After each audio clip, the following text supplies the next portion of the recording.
Mi compañero el Espíritu Santo, capítulo 6. El bautismo en el Espíritu Santo. Lo primero es siempre la regeneración. Jesús hablaba de la regeneración cuando le dijo a Nicodemo: «Es necesario nacer de nuevo». Juan 3:7. Nicodemo era uno de los dirigentes de los fariseos, un grupo judío que guardaba estrictamente la ley y los ritos religiosos. Al no hallar la verdad ni la satisfacción en su religiosidad, acudió a Jesús de noche. En respuesta a una afirmación suya, éste le hizo una perturbadora declaración: «El que no naciere de nuevo no puede ver el reino de Dios». Juan 3:3. Nicodemo había tratado de que se le admitiera en el reino de Dios por guardar la ley y los ritos religiosos, por cultivar la virtud a través de la mejora de sí mismo y el esfuerzo. Todo aquel arduo trabajo pareció desmoronarse en un instante. Así que le preguntó apresuradamente: «¿Cómo puede un hombre nacer siendo viejo? ¿Puede acaso entrar por segunda vez en el vientre de su madre y nacer?» Juan 3:4. Jesús respondió a aquella pregunta explicándole con claridad la ley del nuevo nacimiento. En verdad te digo que el que no naciere de agua y del Espíritu no puede entrar en el reino de Dios. Lo que es nacido de la carne es carne, y lo que es nacido del Espíritu es espíritu. No te maravilles de que te dije: es necesario nacer de nuevo. Versículos 5 y 7. Le estaba enseñando que la persona no puede lograr su salvación por sus propios esfuerzos, por mejoras en su vida ni por celebraciones religiosas. Más bien, tiene lugar cuando Dios produce el nuevo nacimiento en el centro mismo de su ser. Debe suceder algo nuevo. Pensémoslo de esta forma. Por bien que un mono imite al hombre, no podrá convertirse nunca en ser humano, porque los monos son fundamentalmente diferentes a los humanos en su nivel de existencia. Juan 1:13 afirma que para convertirnos en hijos de Dios necesitamos nacer de Él, los cuales no son engendrados de sangre, ni de voluntad de carne, ni de voluntad de varón, sino de Dios. Por consiguiente, la salvación significa que un hombre de carne nace de nuevo por medio del Espíritu Santo, por la gracia de Dios, y esencialmente se convierte en un ser espiritual. Esto es lo que Dios hace por el hombre. La salvación solo es posible porque es un don de Dios. Por medio de este don, nos convertimos en participantes de la naturaleza divina. 2 Pedro 1:4. Mediante la gracia de Dios, y tenemos su misma vida eterna. Entonces, ¿qué significa que Dios capacite a los pecadores para nacer de nuevo del agua y del Espíritu Santo? Algunos insisten en que nacer del agua se refiere aquí al bautismo físico en agua. En cambio, la Biblia le atribuye una importancia mayor al significado de esta expresión. Por supuesto, no estoy diciendo que el bautismo en agua sea un acto superficial o poco necesario. ¿Acaso puede ser cierto que Dios ordene hacer algo innecesario? El significado del agua aquí tiene que ver sobre todo con la limpieza. La Biblia enseña en otros lugares que somos lavados por la palabra de Dios. Jesús les dijo a sus discípulos: «Ustedes ya están limpios por la palabra que les he hablado». Juan 15:3. Pablo escribe: «Para santificarla, la iglesia, habiéndola purificado en el lavamiento del agua por la palabra». Efesios 5:26. Cuando Jesús dice que debemos nacer del agua y del Espíritu, se está refiriendo a la palabra de Dios y al Espíritu Santo. ¿Quién podría ser la palabra de Dios sino Jesús mismo? Juan 1:2. En esta misma conversación con Nicodemo, tan repleto de dudas, Jesús se refiere a sí mismo. Y como Moisés levantó la serpiente en el desierto, así es necesario que el Hijo del Hombre sea levantado, para que todo aquel que cree en él no se pierda, sino que tenga vida eterna. Juan 3:14-15. Solo la sangre preciosa de Jesús, quien es la palabra viviente, nos puede limpiar, y esa sangre es la palabra misma que nos purifica.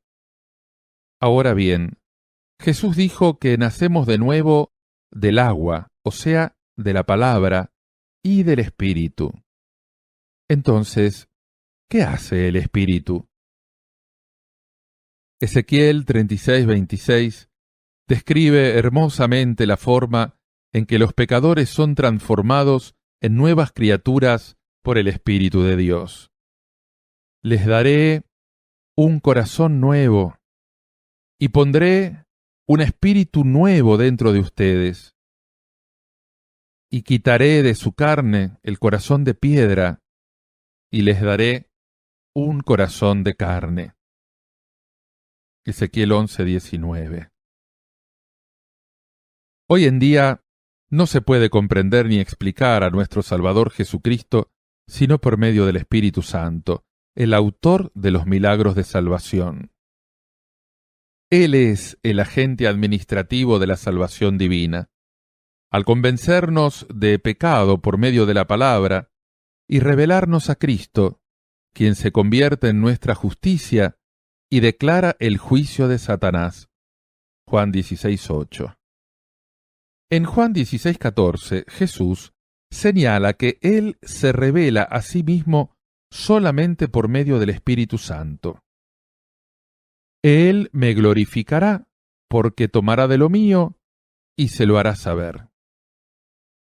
El Espíritu Santo lleva a cabo la nueva obra creadora que transforma a la persona al hacerla recibir la vida eterna y la naturaleza de Dios. Ahora bien, su obra va un paso más allá de la regeneración, y de eso se trata cuando hablamos del bautismo en el Espíritu Santo.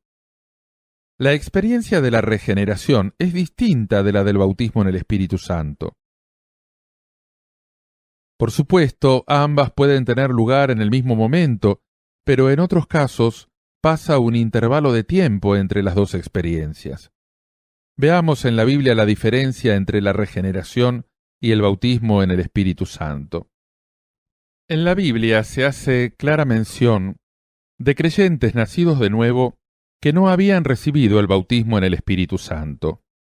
Antes de la muerte de Jesús, sus discípulos ya habían recibido la vida eterna, puesto que Él los había llamado personalmente y lo habían obedecido, creyendo en Él que era el Hijo de Dios.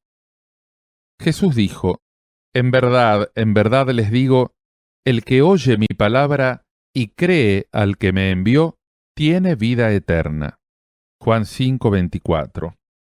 También testificó en Juan 13:10 que todos sus discípulos estaban limpios, con la excepción de Judas Iscariote. Cuando los 70 discípulos regresaron de su predicación y le contaron cómo se les sujetaban los demonios, admitió que aquellos 70 discípulos ya habían recibido la vida perdurable. Lucas 10:20. Con todo, Jesús no les dijo que hubieran recibido el bautismo en el Espíritu Santo desde el momento en que habían creído, como afirman hoy algunos teólogos. Está bien claro que aún no habían recibido la plenitud del Espíritu. Antes de ascender a los cielos, les dijo a sus discípulos que no se fueran aún de Jerusalén, sino que esperaran la promesa del Padre, la cual, les dijo, oyeron de mí. Porque Juan ciertamente bautizó con agua, pero ustedes serán bautizados con el Espíritu Santo dentro de pocos días. Hechos 1, 4, 5. Algunas personas están de acuerdo en que aquellos discípulos que ya habían creído necesitaban el bautismo en el Espíritu Santo, pero dicen que esto solo se debía a que habían creído antes de Pentecostés. Su argumento es que desde aquel día de Pentecostés, en el que nació la Iglesia y descendió el Espíritu Santo, todo el que cree recibe el bautismo en el Espíritu Santo en el momento de su conversión. Sin embargo, hay relatos del Nuevo Testamento que muestran lo errada que es esta teoría. Hechos 8, 5, 13 describe la escena del diácono Felipe cuando predicó el Evangelio en Samaria. La gente de allí, unánime, escuchaba atentamente las cosas que decía Felipe, oyendo y viendo las señales que hacía. La consecuencia fue que de muchos que tenían espíritus inmundos salían estos dando grandes voces, y muchos paralíticos y cojos eran sanados. Así que había gran gozo en aquella ciudad. El relato sigue diciendo que un gran número de hombres y mujeres creyeron en el Evangelio y fueron bautizados. Sin embargo, el pasaje siguiente afirma que a pesar de que habían creído y fueron bautizados, no había señal alguna de que estuvieran bautizados en el Espíritu Santo. Cuando los apóstoles que estaban en Jerusalén oyeron que Samaria había recibido la palabra de Dios, enviaron allá a Pedro y a Juan, los cuales, habiendo venido, oraron por ellos para que recibiesen el Espíritu Santo, porque aún no había descendido sobre ninguno de ellos, sino que solamente habían sido bautizados en el nombre de Jesús. Entonces les imponían las manos y recibían el Espíritu Santo. Hechos 8, 14, 17. Esto indica que una cosa es creer y nacer de nuevo, y otra claramente distinta es ser bautizado en el Espíritu Santo. Hechos 9, 5, 17 nos presenta el relato vívido de la conversión de Pablo y de su experiencia al ser bautizado en el Espíritu Santo, dos cosas que no sucedieron de manera simultánea. Portador de una carta de autoridad de los sumos sacerdotes, Saulo y sus amigos se dirigieron a Damasco, la capital de Siria, para perseguir a los que creían en Jesús y echarlos en la prisión. Cuando él y sus seguidores se acercaban a Damasco, repentinamente le rodeó un resplandor de luz del cielo, que los cegó. Habiendo oído la voz del Señor Jesús, Saulo cayó a tierra y confesó que Jesús era el Señor. Cuando entró a Damasco, era un hombre transformado y obediente a Dios. Saulo ayunó y oró durante 3 días. En esto vemos que se había convertido en una nueva criatura en Cristo. Entonces llegó Ananías, quien le impuso las manos y oró para que fuera lleno del Espíritu Santo como él. Otro ejemplo es la iglesia de Éfeso, que había sido fundada gracias a la elocuente predicación de Apolo. Cuando Pablo visitó aquella iglesia, la halló débil y en medio de luchas. La primera pregunta que les hizo fue esta: ¿recibieron el Espíritu Santo cuando creyeron? Hechos 19:2. Sabía que de haber recibido el Espíritu Santo no habrían estado tan débiles e impotentes con solo unos 12 miembros. Si los cristianos recibiéramos siempre la plenitud del Espíritu Santo en el momento en que creemos, ¿por qué les hizo Pablo deliberadamente aquella pregunta que habría sido innecesaria? ¿Recibieron el Espíritu Santo cuando creyeron? Llegar a la fe no significa que recibamos automáticamente también el bautismo en el Espíritu Santo. Esto es algo que el creyente debe pedir en oración. De hecho, los creyentes llenos del Espíritu del siglo I pensaban que los cristianos que no estuvieran bautizados en el Espíritu carecían de un requisito necesario para servir. Por eso, se aseguraban siempre de que los recién convertidos recibieran el bautismo en el Espíritu Santo. Antes que los creyentes de Éfeso recibieran el bautismo en el Espíritu, su iglesia se hallaba notablemente débil y enferma. En cambio, después que fueron bautizados en el Espíritu por medio del ministerio de Pablo, aparecieron en medio de ellos una maravillosa vitalidad y una fe poderosa.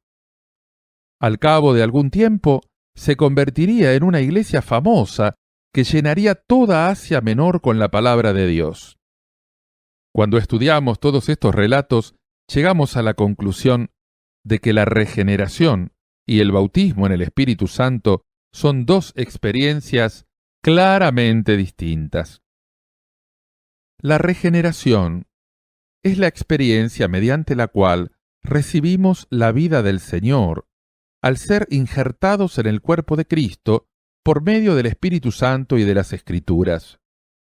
El bautismo en el Espíritu Santo es la experiencia en la cual Jesús llena a los creyentes con el poder de Dios para ministrar, servir y llevar una vida victoriosa. La regeneración le concede a la persona una vida perdurable, mientras que el bautismo en el Espíritu Santo nos concede a los creyentes, ya regenerados, el poder de Dios para predicar a Cristo.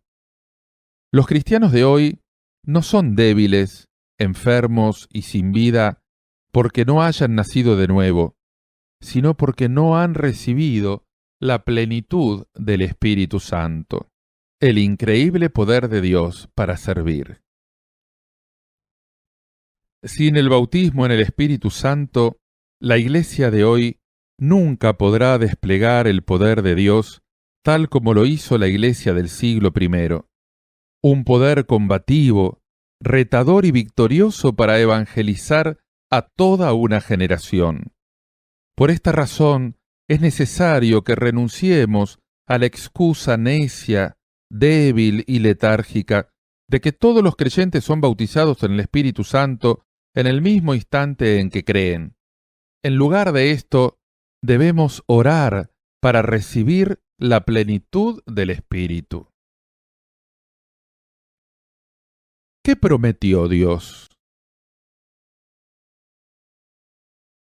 Para que el cristiano tenga el poder y la autoridad que necesita, a fin de llevar a cabo el ministerio y el servicio a él encomendados por Dios, necesita tener el bautismo en el Espíritu Santo. En los tiempos del Antiguo Testamento, Dios les dio la maravillosa unción del Espíritu, que corresponde en cierto sentido al bautismo en el Espíritu de hoy, a sus vasos especialmente escogidos, reyes, sacerdotes, jueces, profetas y libertadores de los israelitas, a quienes usó según lo que había dispuesto en su voluntad. No obstante, en aquellos tiempos, solo unas cuantas personas fueron ungidas con el poder de Dios, de manera que las personas corrientes no podían ni siquiera soñar con una gracia así. Con todo, Dios había profetizado que en el futuro el llamado a la salvación llegaría a todos los pueblos. También les daría la unción del Espíritu Santo a todos los que respondieran a su llamado. La profecía más vívida y prominente de todas es la que se encuentra en Joel capítulo 2. Y después de esto, derramaré mi espíritu sobre toda carne, y profetizarán vuestros hijos y vuestras hijas, vuestros ancianos soñarán sueños, y vuestros jóvenes verán visiones. Y también sobre los siervos y sobre las siervas derramaré mi espíritu en aquellos días. Versículos 28 y 29.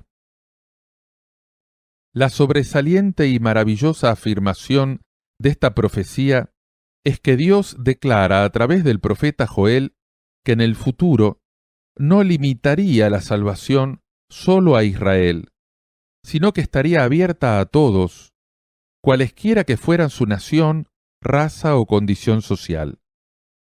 también derramaría la plenitud del Espíritu Santo sobre gente de todas las naciones.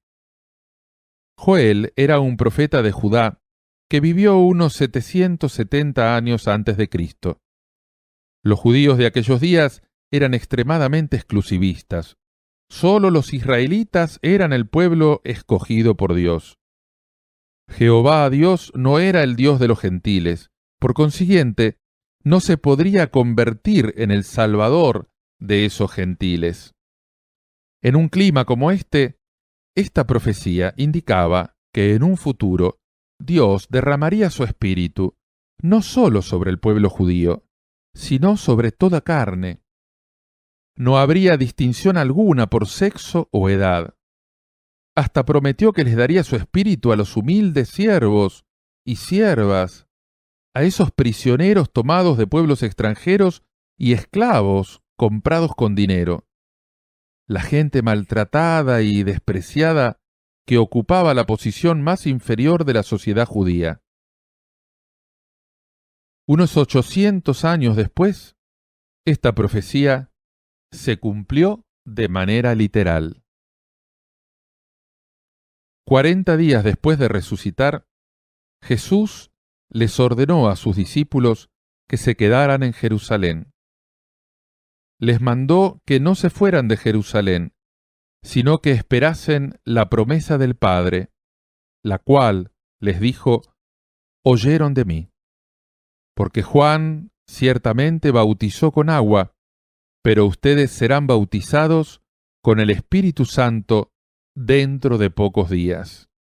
Hechos 1, 4, 5. Estas palabras indican con claridad que la profecía de Joel y el clamor de Juan el Bautista en el Jordán se refieren a la vida y la obra de Jesús. Juan clamaba: «Yo verdaderamente los bautizo en agua, pero viene uno más poderoso que yo, de quien no soy digno de desatar la correa de su calzado. Él los bautizará en Espíritu Santo y fuego». Lucas 3:16. Los discípulos de Jesús, obedientes al mandato del Señor, se reunieron en el aposento alto de Jerusalén, donde siguieron orando. El calendario judío nos dice el tiempo que estuvieron orando. Jesús murió en la fiesta de la Pascua. El Espíritu Santo se derramó sobre los discípulos en el día de Pentecostés, fiesta que se celebra 50 días después de la Pascua. Jesús se había mostrado a sus discípulos durante 40 días entre su resurrección y ascensión. Por lo tanto, los discípulos reunidos en Jerusalén estuvieron orando unos 10 días. La Biblia describe de esta forma el maravilloso milagro que tuvo lugar con los discípulos el día de Pentecostés. Cuando llegó el día de Pentecostés, estaban todos unánimes reunidos. Y de repente vino del cielo un estruendo como de un viento recio que soplaba, el cual llenó toda la casa donde estaban sentados. Y se les aparecieron lenguas repartidas como de fuego, asentándose sobre cada uno de ellos. Y fueron todos llenos del Espíritu Santo, y comenzaron a hablar en otras lenguas, según el Espíritu les permitía expresarse. Hechos 2, 1, 4. Pedro, inmediatamente después de haber recibido el bautismo en el Espíritu Santo, se puso de pie ante una gran multitud de personas reunida alrededor de él y levantó la voz. Declaró que aquello era lo que había dicho el profeta Joel 800 años antes, que Dios derramaría su espíritu sobre toda carne. Cuando Pedro cita al profeta Joel, el Espíritu Santo aclara el marco de tiempo. En Joel, después de esto, al decir en los postreros días, indicando así que los últimos días habían comenzado al subir Jesús a los cielos, que había llegado el tiempo en que Dios derramaría su espíritu sobre toda carne. Pedro les hizo unas promesas mayores y más maravillosas a los que estaban escuchando predicar, y después se arrepintieron. Arrepiéntanse y bautícense cada uno de ustedes en el nombre de Jesucristo para el perdón de los pecados, y recibirán el don del Espíritu Santo, porque para ustedes es la promesa, y para sus hijos, y para todos los que están lejos, para cuantos el Señor nuestro Dios llame. Hechos 2, 38-39. Dividamos este pasaje en varias partes para examinarlo. En primer lugar, estas palabras contienen una promesa nacional para los judíos. Cada uno de ustedes se refiere a los judíos que estaban oyendo predicar a Pedro. En segundo lugar, Pedro extiende la promesa a las generaciones futuras de judíos, para ustedes y para sus hijos. En tercer lugar, la promesa se refiere al mundo entero, para todos los que están lejos. Los rabinos judíos de aquellos días usaban esta expresión para hablar a los paganos, a extranjeros. En cuarto lugar, la promesa se extiende a todos los tiempos, para cuantos nuestro Dios llamare. Se aplica no solo a todos, cualquiera sea su nación, raza, sexo, edad, riqueza o posición social, sino también a todos hasta el final de los tiempos. ¡Qué promesa tan maravillosa! Dios derramaría su Espíritu Santo no solo en los días de los apóstoles, sino a lo largo de toda la era de la gracia, incluso ahora. Los fenómenos que acompañan al bautismo en el Espíritu Santo. Al examinar los relatos bíblicos donde aparecen las experiencias personales de bautismo en el Espíritu Santo, podemos hallar conocimientos sólidos con respecto a los fenómenos que tienen lugar al recibirlo. Cuando los cristianos quieren recibir el bautismo en el Espíritu Santo, muchos hacen una pregunta sincera. ¿Qué evidencias aparecerán para darme la seguridad de que he sido bautizado en el Espíritu? Yo sé que probé todas las formas posibles y no dejé piedra sin remover, orando fervorosamente para recibir el bautismo en el Espíritu. Durante aquellos tiempos, algunas veces disfrutaba de una luz maravillosa y tenía gozo en el corazón. En ocasiones podía predicar el Evangelio valientemente en los mercados, los autobuses y los tranvías. Con frecuencia sentía que la palabra de Dios era dulce como la miel. A pesar de todo esto, no tenía en el corazón la seguridad de haber recibido la plenitud del Espíritu Santo. Lleno de preguntas, visité a muchos siervos de Dios muy respetables, pero nunca hallé una respuesta satisfactoria.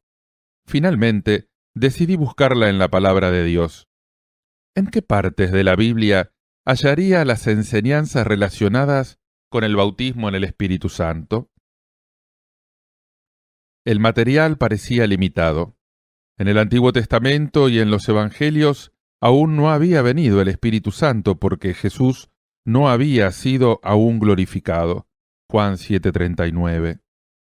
En las epístolas, las enseñanzas son, sobre todo, para creyentes que ya habían recibido la plenitud del Espíritu. No contienen escenas directas de bautismo en el Espíritu. Estas escenas aparecen en el libro de los Hechos, así que decidí estudiar este libro con el corazón abierto, sincero y sin prejuicios. Como consecuencia de este estudio, la verdad de la palabra de Dios se me presentó tan clara como la luz del día, y la plenitud del Espíritu Santo que experimenté fue acompañada de una evidencia indiscutible. Los profundos sentimientos que tuve cuando recibí el bautismo en el Espíritu se hicieron cada vez más profundos a medida que pasaba el tiempo. Examinemos los relatos de los Hechos sobre los santos que recibieron el bautismo en el Espíritu en aquella época. Pentecostés. El incidente más maravilloso fue el bautismo en el Espíritu de aquellos 120 discípulos el día de Pentecostés. Cuando ellos recibieron la plenitud del Espíritu, deben haber sabido, sin lugar a dudas, que habían recibido el don que Jesús les había indicado que esperasen. De no haber sido así, ¿por qué dejaron de esperar y se lanzaron a la línea de ataque de la evangelización? Según la Biblia, los 120 discípulos, sin excepción, dejaron de esperar la maravillosa experiencia y se sintieron convencidos de haber recibido el bautismo en el Espíritu. ¿Cómo es posible que todos tuvieran aquella experiencia de manera simultánea? Porque en esa plenitud del Espíritu Santo se habían incluido tanto una experiencia externa como una seguridad interna. Estudiemos los fenómenos que tuvieron lugar en el aposento alto cuando el Espíritu Santo descendió en el día de Pentecostés. Hechos 2:4.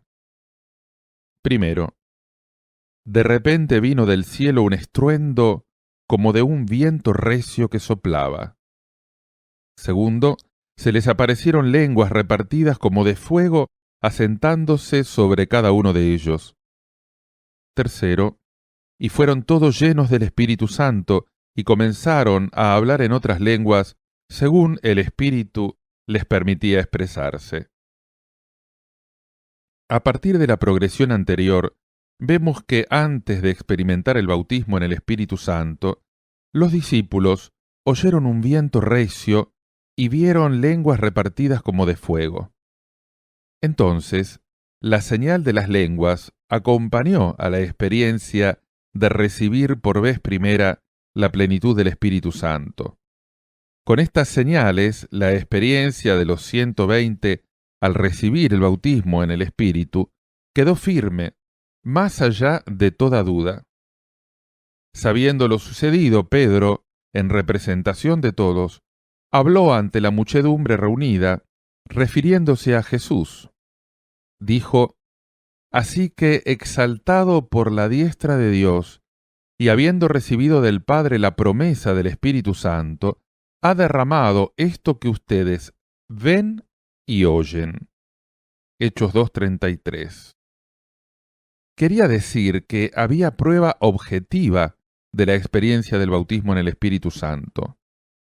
Nosotros también debemos dar testimonio de nuestra experiencia al recibir el bautismo en el Espíritu, no en términos generales, sino como Pedro, con aquello que se puede ver y oír. Si no tenemos prueba evidente, si seguimos la lucha espiritual, inseguros de haber recibido el bautismo en el Espíritu, ¿cómo nos podremos convertir en testigos valientes y llenos de poder? Samaria. El libro de Hechos menciona una segunda experiencia de bautismo en el Espíritu Santo en Samaria. Después del martirio del diácono Esteban en Jerusalén, estalló una fuerte persecución contra la Iglesia.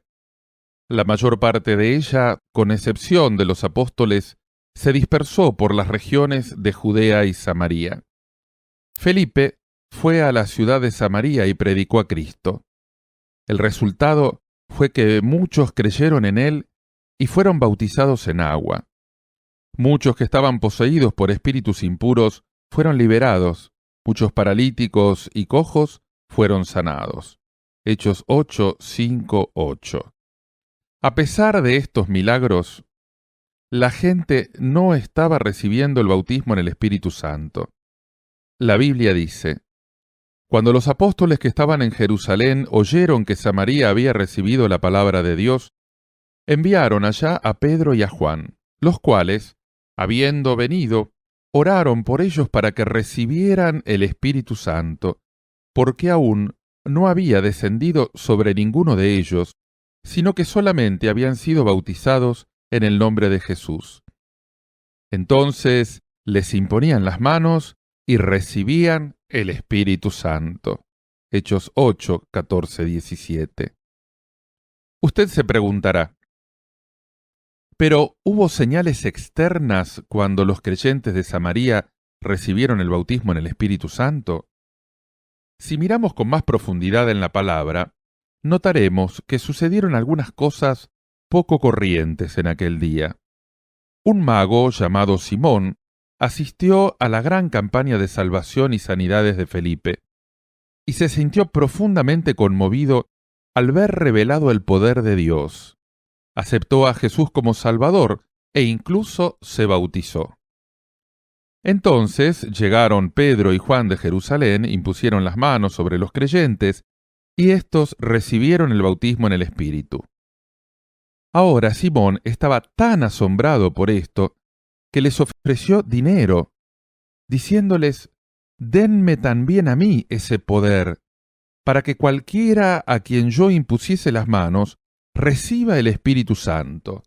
Versículo 19. El apóstol Pedro lo reprendió duramente cuando trató de comprar el don de Dios con dinero, pero en su conducta hay implícita una lección que no debemos pasar por alto. Simón el mago vio que pasaban todas estas cosas. Los que se arrepentían y confesaban sus pecados eran transformados y se sentían llenos de gozo. Los espíritus inmundos salían de muchos dando gritos. Muchos que habían estado afligidos con parálisis o cojera eran sanados por completo. Ninguno de aquellos milagros lo impulsó a tratar de comprar poder por dinero. En cambio, cuando llegaron Pedro y Juan, les impusieron las manos a los creyentes y éstos recibieron el bautismo en el Espíritu. Fue cuando quiso comprar aquel poder. ¿Por qué? La respuesta es muy sencilla. Porque apareció una señal especial en todos aquellos samaritanos que recibían el bautismo en el Espíritu por medio de la imposición de manos de Pedro y Juan. Si el Espíritu se hubiera manifestado de una manera tranquila y silenciosa, Simón no se habría apresurado a ofrecer dinero. ¿Qué vio aquel mago como consecuencia de la oración de Pedro y Juan? Debe haber visto y oído que aquellos creyentes hablaban en otras lenguas y alababan a Dios. Es la única conclusión a la que podemos llegar, puesto que en la campaña de Felipe se presentaron todas las señales menos una, la de las lenguas. No quiero que se me entienda mal. Hablar en lenguas y ser bautizado en el Espíritu no son dos cosas sinónimas. Las lenguas son la evidencia externa de la realidad interna de poder para testificar que produce en el creyente el ser bautizado en el Espíritu. El caso es que, tanto en los tiempos de los apóstoles como ahora, cada vez que Jesús bautiza a alguien en su espíritu, lo hace acompañándolo de señales externas que tanto quienes han recibido este bautismo como quienes son espectadores objetivos del suceso puedan sentir, ver y oír espontáneamente. Entre estas señales, sin excepción, se hallan siempre las lenguas. Está claro que la experiencia pentecostal de Samaria, producida unos 8 años después del primer bautismo en el Espíritu en Jerusalén, fue una experiencia acompañada de señales maravillosas. La casa de Cornelio. La tercera experiencia relatada de un bautismo en el Espíritu tuvo lugar en la casa de Cornelio. Después de salir de Samaria, Pedro descendió a Jope y se detuvo allí en casa de Simón el curtidor. Un día, a la hora sexta, subió a la azotea para orar. Y tuvo gran hambre y quiso comer, pero mientras le preparaban algo, le sobrevino un éxtasis, y vio el cielo abierto y que descendía algo semejante a un gran lienzo, que atado de las 4 puntas era bajado a la tierra, en el cual había de todos los cuadrúpedos terrestres y reptiles y aves del cielo. Y le vino una voz: «Levántate, Pedro, mata y come». Entonces Pedro dijo: «Señor, no, porque ninguna cosa común o inmunda he comido jamás». Volvió la voz a él la segunda vez: «Lo que Dios limpió, no lo llames tú común». Hechos 10, 10, 15. Esto sucedió 3 veces antes que aquel mantel fuera recogido en el cielo. Mientras Pedro meditaba en el posible significado de la visión, tocaron a la puerta los mensajeros enviados por Cornelio. Dios le había enviado un ángel al gentil Cornelio en una visión a prepararlo para escuchar la palabra de salvación y de gracia. Según las instrucciones que le diera el ángel, Cornelio le envió mensajeros a Pedro, que estaba en Jope. Cuando Pedro escuchó el relato, comprendió la visión que había tenido. Judío obstinado, Pedro siempre había considerado contrario a la ley el andar en compañía de alguien de otra nación o visitarlo en su casa. Si Dios no lo hubiera ordenado claramente que fuera, jamás habría ido a la casa de Cornelio. Dios le había dicho con toda claridad que, puesto que él haría limpios a los gentiles desde ese momento por la fe en Cristo, Pedro no debería llamar impuro lo que Dios había purificado. Así pudo transformar la estrechez de pensamiento de Pedro. De esta forma, Dios abrió un camino, el camino pentecostal, para los gentiles. Los que estaban reunidos en la casa del centurión pagano Cornelio, a fin de que recibieran la salvación y la plenitud del Espíritu Santo por medio de su fe en Cristo. Observemos cuidadosamente este encuentro en el que el Espíritu Santo descendió sobre los gentiles de la casa de Cornelio. Pedro les predicó a los que se habían reunido allí. Comenzó con la profecía de Juan el Bautista. Después habló del ministerio de Jesús, incluyendo su muerte y resurrección, y terminó diciendo: de este dan testimonio todos los profetas, que todos los que en él creyeren recibirán perdón de pecados por su nombre. Hechos 10:43. Precisamente mientras él decía estas palabras, el Espíritu Santo descendió de pronto sobre todos los que estaban oyendo. Mientras aún hablaba Pedro estas palabras, el Espíritu Santo cayó sobre todos los que oían el discurso, y los fieles de la circuncisión que habían venido con Pedro se quedaron atónitos de que también sobre los gentiles se derramase el don del Espíritu Santo, porque los oían que hablaban en lenguas y que magnificaban a Dios. Hechos 10, 44, 46. Tan pronto como aquellas personas oyeron la palabra de verdad, que se obtiene la salvación al creer en Jesucristo, creyeron y dijeron un amén al maravilloso poder del Espíritu Santo. ¿Cómo pudieron las otras personas saber que los gentiles de la casa de Cornelio habían recibido el bautismo en el Espíritu y dar testimonio de ello? Cuando leemos el relato bíblico con imparcialidad y sin prejuicio alguno, la prueba es evidente.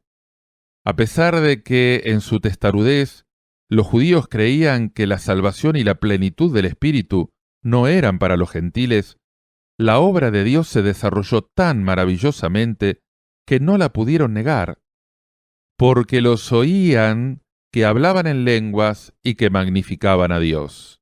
Hechos 10, 46. Observemos de nuevo, Hechos 10, 45 y 46. En este pasaje, el vocablo griego traducido porque es una conjunción causal que significa al ver que o puesto que. Los judeocristianos circuncisos estaban atónitos porque, o sea, al ver que, puesto que, los oían que hablaban en lenguas y magnificaban a Dios. Esto nos indica que los primeros cristianos veían en las lenguas la señal externa y objetiva del bautismo en el Espíritu Santo. Éfeso. El cuarto relato de Hechos sobre el bautismo en el Espíritu tuvo lugar en Éfeso.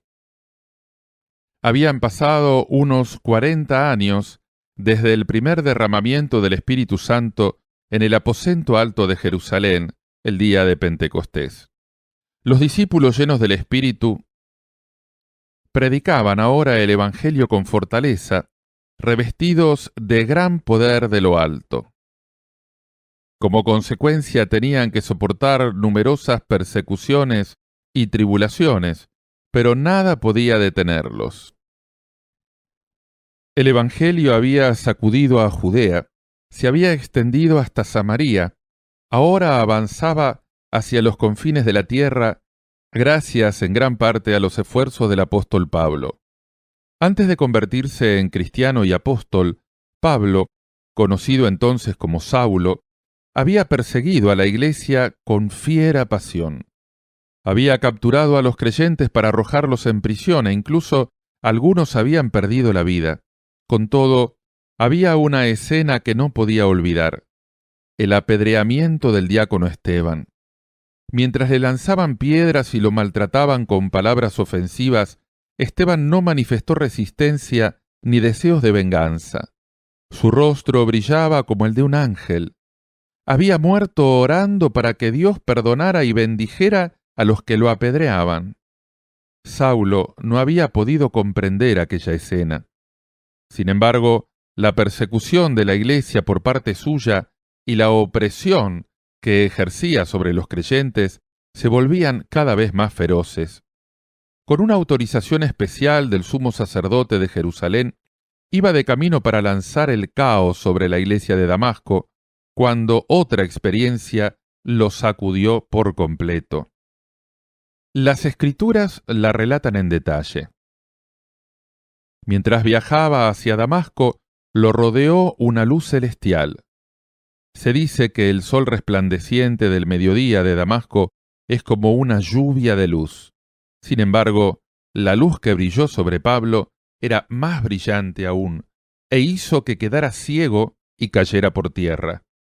Al caer en tierra escuchó la voz de Jesús: «Saulo, Saulo, ¿por qué me persigues?». Hechos 9:4. Ciego aún, tuvieron que conducirlo a Damasco. Durante 3 días ayunó y oró arrepentido. Más tarde, un creyente llamado Ananías oró para que recibiera de nuevo la vista. Pronto, Saulo cambió su nombre por el de Pablo. Y 40 años después de Pentecostés, fue a Éfeso a predicar. Cuando se encontró en aquella ciudad con algunos creyentes, estos recordaron que había perseguido a la iglesia y muchos tuvieron miedo de él. Desde el punto de vista espiritual, aquel puñado de creyentes carecían de vida, reducidos a un esqueleto de ritos y formalismo. Hablando de manera figurada, era como si estuvieran a punto de morir. ¿Cuál fue la primera pregunta que les hizo el gran apóstol Pablo? Es una pregunta a la cual muchas iglesias de hoy, atadas por las ceremonias, el formalismo y las formas de pensamiento centradas en el hombre, debieran prestar atención. ¿Recibieron el Espíritu Santo cuando creyeron? Hechos 19:2. Muchos que quieren esconder su falta de poder a base de justificarse con su teología, se hallan muy bien preparados para responder a esta pregunta. Responden de inmediato y con gran facilidad: por supuesto que recibimos el Espíritu Santo cuando creímos. Sin embargo, basta mirar la Biblia un poco más de cerca para que se nos revele lo necia que es esta respuesta. Si recibiéramos el bautismo en el Espíritu Santo en el momento de creer, que era lo que se estaba refiriendo Pablo, ¿por qué se habría tomado el esfuerzo de hacerles la pregunta? Recibimos la salvación por medio de la regeneración, al creer en Jesús, y por obra de su Espíritu Santo, pero el creyente, nacido de nuevo, solo puede recibir autoridad y poder plenos cuando recibe la plenitud del Espíritu Santo después de haber creído. Los discípulos de Éfeso deben de haber sido creyentes sinceros. Cuando el apóstol les hizo la pregunta, no le escondieron nada. Ni siquiera hemos oído si hay un Espíritu Santo. Hechos 19:2. ¿En qué estado tan lamentable se hallaban que ni siquiera habían oído decir que existiera el Espíritu Santo? Tan pronto como el apóstol Pablo oyó aquello, les predicó con toda claridad el Evangelio de salvación en Jesucristo y los bautizó en agua en el nombre de Jesús. ¿Habría bautizado en agua a personas que no hubieran nacido de nuevo? No. Los cristianos de Éfeso eran creyentes genuinos, que habían aceptado a Jesucristo como Salvador, pero Pablo observó que no habían recibido el bautismo en el Espíritu Santo. Después de esto, tuvo una reunión de oración por una razón, para pedir para ellos el bautismo en el Espíritu. ¿Tienen nuestras iglesias de hoy reuniones de oración especiales para recibirlo? Cuando Pablo les impuso las manos, el Espíritu Santo descendió sobre ellos. La Biblia describe la escena de esta forma. Y habiéndoles impuesto Pablo las manos, vino sobre ellos el Espíritu Santo, y hablaban en lenguas y profetizaban. Hechos 19:6. Resumen. ¿No resulta significativo que las lenguas y la profecía se manifestaran inmediatamente después de la venida del Espíritu Santo? No podemos quebrantar las Escrituras, ni tampoco debemos batallar con ellas.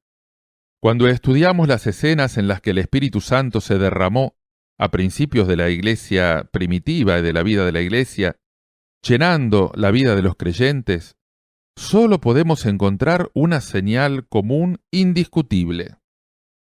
¿Cuál es? Vimos que el viento, el fuego y las lenguas estaban presentes en el aposento alto de la madre de Juan Marcos en el día de Pentecostés. Deducimos que estas señales estuvieron presentes en Samaria también. En la casa de Cornelio, los creyentes hablaron en lenguas y alabaron a Dios. Más tarde, en Éfeso, hablaron en lenguas y profetizaron. Todos los que observaron estos incidentes de la Biblia, en los que se recibió la plenitud del Espíritu Santo, dirían que los creyentes hablaron en otras lenguas según el Espíritu les daba que hablasen. Por supuesto, vuelvo a repetir que hablar en lenguas no es en sí mismo la plenitud del Espíritu, pero tal como lo confirman las Escrituras, las lenguas son la señal externa siempre presente de que una persona ha sido bautizada en el Espíritu Santo.